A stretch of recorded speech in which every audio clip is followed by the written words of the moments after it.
मुझे लगता है कि जो लोग आज शासन में हैं वो गांधी जी की सोच के खिलाफ काम कर रहे हैं। डिवीजन करना, लोगों को भ्रमित करना, एक मानसिक लोगों के अंदर एक तनाव पैदा करना, इस प्रकार की प्राथमिकता को लेकर सरकार काम करे, इसका मुझे लगता है हमको विरोध करना चाहिए। कल 30 जनवरी था, 30 जनवरी का शहीद दिवस होता है। महात्मा गांधी को जिन लोगों ने मारा, जिस सोच ने मारा, उसके प्रति सबकी जो मंशा हम जानते हैं। और महात्मा गांधी के नाम पर वो हमारे राष्ट्रपिता थे। और मुझे लगता है कि जो लोग आज शासन में हैं वो गांधी जी की सोच के खिलाफ काम कर रहे हैं। स्कीम नरेगा से उनका नाम हटाया, पहली बात तो।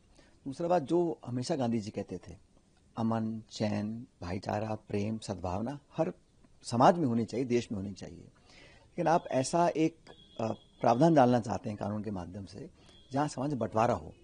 और ये डिस्टर्ब्ड एरिया जो बिल सरकार लाना चाह रही है विधानसभा के अंदर, उसमें जो मेन इश्यूज लोगों के हैं, आज भी हमारे यहाँ, जैसा कल आपको पता पड़ा होगा, लगभग 35-40 हज़ार स्कूल ऐसे हैं जो जर्जर स्थिति में हैं, जिनका निर्माण नहीं हो पा रहा है।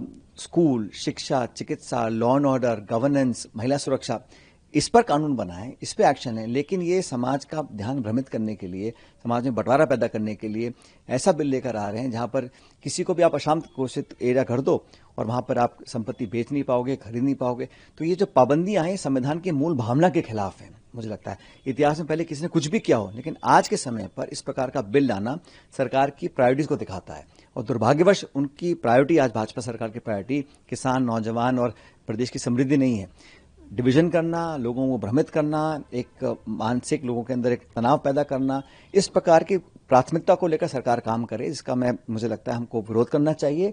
और मैं मानता हूं कि इस बिल के लाने से समाज में दूरियां बढ़ेंगी और हर निर्वाचित सरकार का काम होता है दूरियों को कम करना। भाजपा ठीक उसका विरोध कर रही है, उल्टा काम कर रही है। कितनी उम्मीदें लगती हैं आपको, क्योंकि आपके सामने है लगातार जो बजट आया, वित्त मंत्री के रूप, महिला वित्त मंत्री के रूप में, देखिए बजट जो है सिर्फ एक खाता नहीं है मुनाफे और नुकसान का। बजट एक रूपरेखा तय करता है आने वाले 12 महीने के लिए कि सरकार की प्राथमिकता क्या रहेंगी, जो ज्वलंत समस्याएं अर्थव्यवस्था की है, सामाजिक हैं, उसको कैसे टैकल करेंगे, धन आवंटन, बजट प्रोविजन, ये सब बजट का एक विजन होता है। लेकिन मुझे दुख है कि पिछले कई सालों से कोई बहुत ज़्यादा कल्पना कर या धरातल पर कोई रिजल्ट ओरिएंटेड विजन सरकार ने पेश किया हो। सबसे बड़ी बात इस देश में मैं मानता हूं आज अनएम्प्लॉयमेंट की है, अंडर एम्प्लॉयमेंट की है। जो लोग शिक्षित बेरोजगार हैं, लड़के लड़कियां डिग्रियां लिए जा रहे हैं, दर दर भटक रहे हैं, जो टैरिफ वॉर चल रहे हैं, जो एआई का इंटरवेंशन हो रहा है और इकोनॉमी में जो ग्रोथ हो रही है वो जॉबलेस ग्रोथ हो रही है।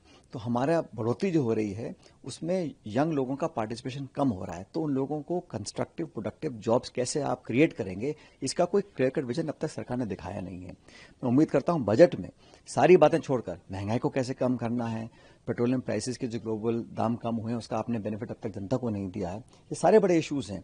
लेकिन जो खाई बढ़ गई है आज अमीर और गरीब की, उसको टापने के लिए या लोगों को अपने हाथ मजबूत करने के लिए सरकार का कोई क्लियर कट विजन नहीं है।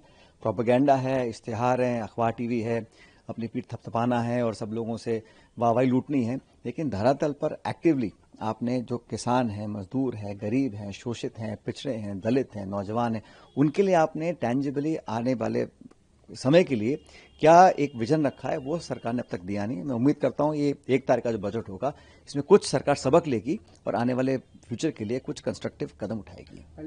आपके राज्य की खबरें, आपके शहर की खबरें सबसे पहले जानने के लिए देखते रहें अमर उजाला। चैनल को सब्सक्राइब जरूर कर लें और पाएं हर अपडेट।